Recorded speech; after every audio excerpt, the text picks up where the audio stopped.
Mga kahabi na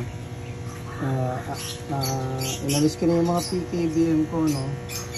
Kasi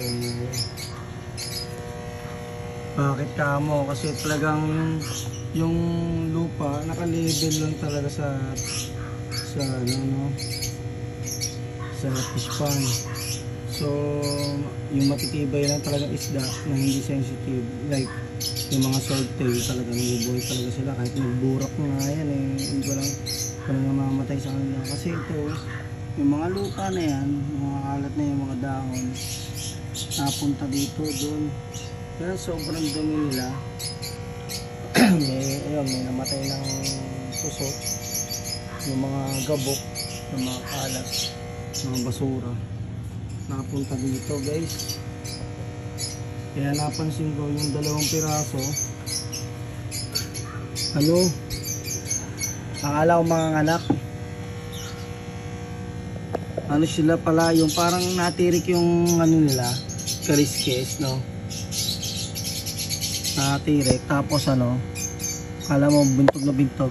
Pero, mareremedyohan pa to. Ayan, nakikita nyo yung isang female na yan. Yan guys, kita mo nag-ano na siya, yung parang natirik yung mga kaliskis niya.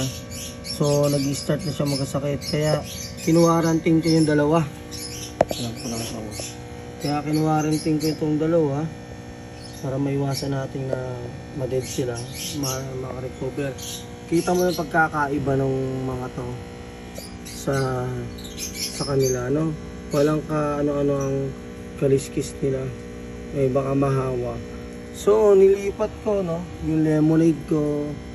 Basta dito apat limang babae, no.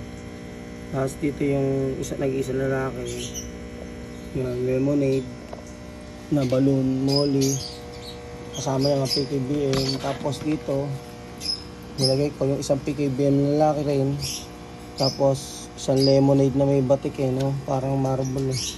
Tapos apat na babae dito, tatlong babaeng PKBM. So masigla sila eh. Wala kang ano sa skin, walang natirik-tirik na Kaya nagduda ako sa dalawa. So napaisip ako na ilipat ko sila dito. Mas safe sila sa gabok, hindi makapasukan basta-basta. So itong fish pond ko, wala na talagang pag-asa ko. So ginawa ko ng paraan. Ganda dito mga hito, lobster, no? Yung mga hipon na malaki. So ibabalik ko yung hipon ko dito malaki. Pero parang hindi ko na muna bala ko lagyan ng mga halaman na lang dito, ng mga mupas ng halaman. Kaso baka lamukin. Lagay ko na lang uli yung mga isda kung iba. Ilalagay akong dalawang isda dito na swordtail para hindi bahayin ng lamok. Yun lang guys, as my experience na ngayon, minsan yung failure nakakatulong sa atin. So ingat po tayo. Siyempre paano natin masusubukan, paano natin malalaman kung hindi natin susubukan, diba? Hindi susubukan na kung okay ba yung fish ba na yan, kung magiging okay sila dyan. Kung hindi naman, talagang